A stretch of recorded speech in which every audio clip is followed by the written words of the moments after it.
तमाम सहयोगी ग्राउंड पर डटे हुए हैं, वो अपडेट्स भी दे रहे हैं। और देखिए तमाम तैयारियां, सुरक्षा के पुख्ता इंतजाम और साथ ही साथ जो केंद्र बनाए गए हैं वहां पर सिक्योरिटी सीसीटीवी वगैरह से लगातार की जा रही है। इसके अलावा पुलिस फोर्सेस के साथ साथ एक्स्ट्रा जो फोर्सेस हैं उनको भी तैनात कर दिया गया। बस कुछ ही देर का इंतजार है जब मतगणना केंद्रों पर मतगणना शुरू होगी। सबसे पहले पोस्टल बैलेट से गिनती शुरू होगी।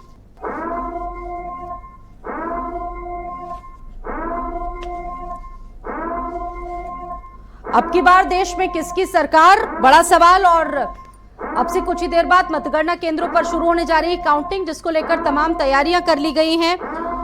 10 साल की एंटी इनकम्बेंसी से बीजेपी को कुछ नुकसान पहुंचता है या इस बार फिर से मोदी सरकार बनने जा रही है, ये अब से कुछ ही देर बाद निश्चित हो जाएगा। क्योंकि शुरुआत में रुझान आएंगे, रुझानों के बाद जब नतीजे आएंगे तब धीरे धीरे क्लियर हो जाएगा कि किसकी सरकार देश में बनने जा रही। फिलहाल काउंटिंग को लेकर तमाम तैयारियां कर ली गई हैं। जैसा कि जानकारी है, पोस्टल बैलेट के आधे घंटे के बाद ईवीएम से गणना शुरू होगी। यूपी की 80 लोकसभा सीटों पर मतगणना शुरू होगी अब से कुछ ही देर बाद। धीरेन्द्र मेरे साथ जुड़े हुए हैं, धीरेन्द्र से बातचीत हम लोग लगातार कर रहे हैं। धीरेन्द्र, आप बता रहे थे कि वहां पर तमाम स्थानीय मुद्दे हावी हैं। नीरज त्रिपाठी का हम लोग जिक्र कर रहे थे, केसरीनाथ त्रिपाठी के बेटे हैं, बड़े नेता बीजेपी के माने जाते हैं, उनको लेकर किस तरह की लहर देखने को मिली? जी देखिए, केसरीनाथ त्रिपाठी भारतीय जनता पार्टी के कद्दावर नेता रहे। उसके बाद फिर उनको गवर्नर भी पश्चिम बंगाल का बनाया गया था। उसके बाद उनकी जब मृत्यु हो जाती है तो उनकी विरासत को संभालने के लिए अब नीरज त्रिपाठी चुनावी मैदान में है। हालांकि अगर हम जिस तरह की बात करें तो जो सियासत दान परिवार है उनकी अब ये बीच की लड़ाई है, क्योंकि जिस तरीके से उज्जवल रमण सिंह इंडिया गठबंधन से कांग्रेस के प्रत्याशी बनाए गए हैं, दूसरी तरफ नीरज त्रिपाठी और एनडीए के गठबंधन के प्रत्याशी बनाए गए हैं। तो जो सियासत परिवारों के बीच की ये लड़ाई है कि अब देखने वाली बात होगी, क्योंकि उनके जो उज्जवल रमण के पिता रेवती रमण हैं वो भी 7 बार विधायक रहे हैं, सांसद रहे हैं, और उज्जवल रमण सिंह भी केंद्रीय मंत्री उत्तर प्रदेश सरकार में रह चुके हैं।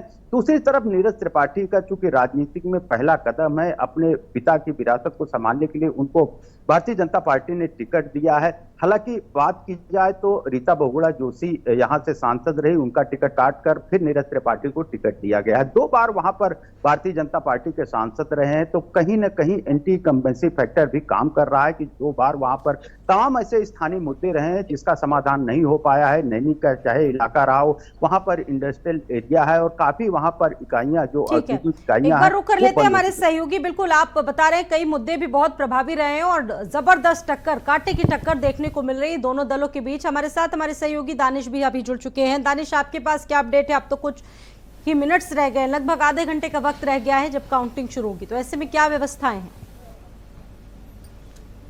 बिल्कुल, देखिए तकरीबन 8:30 बजे से रुझान आना शुरू हो जाएंगे। सबसे पहले जो डाक के जरिए वोट आते हैं वो खोले जाएंगे, फिर उसके बाद बैलेट पेपर की गिनती होगी, फिर उसके बाद ईवीएम खोलकर ईवीएम के में जो वोट पड़ते हैं उनकी गिनती शुरू हो जाएगी। ये नहीं कहें कि हाँ, जिन लोगों की किस्मत कैद हुई थी ईवीएम में उनका जो फैसला है वो एक तरीके से कह सकते हैं कि निकलना शुरू हो जाएगा, तो वक्त उसमें लगेगा। लेकिन हाँ, 8:30 बजे से 9 बजे तक रुझान आना शुरू हो जाएंगे कि आखिर कौन आगे चल रहा है। अगर हम गौतम बुद्ध नगर की बात करते हैं तो एक बार फिर बीजेपी ने डॉक्टर महेश शर्मा पर भरोसा जताया था। 2 बार के लगातार वो सांसद हैं। 2014 में उन्होंने जीत दर्ज करी, 2019 में जीत दर्ज करी, लेकिन जो ये 2024 में उनको दोबारा टिकट दिया गया, तो ये राह आसान नहीं है क्योंकि एंटी इनकम्बेंसी है। साथ ही जो अन्य सपा और बसपा के जो उम्मीदवार हैं वो भी कद्दावर हैं। अगर हम जातीय समीकरण की बात करें तो जातीय समीकरण को देखते हुए कहीं ना कहीं जो यहाँ पर एक बड़ा वोट बैंक है, जो बड़ी जातीय का वोट बैंक है,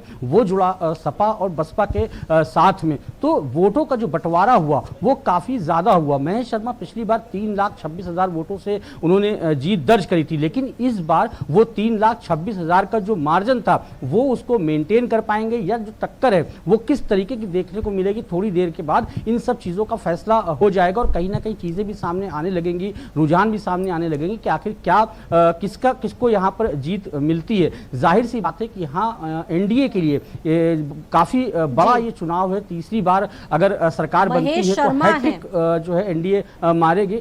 जी बिल्कुल, महेश शर्मा। और अभी एक बार जरा तस्वीरें दिखाते हैं अपने दर्शकों को बुलंदशहर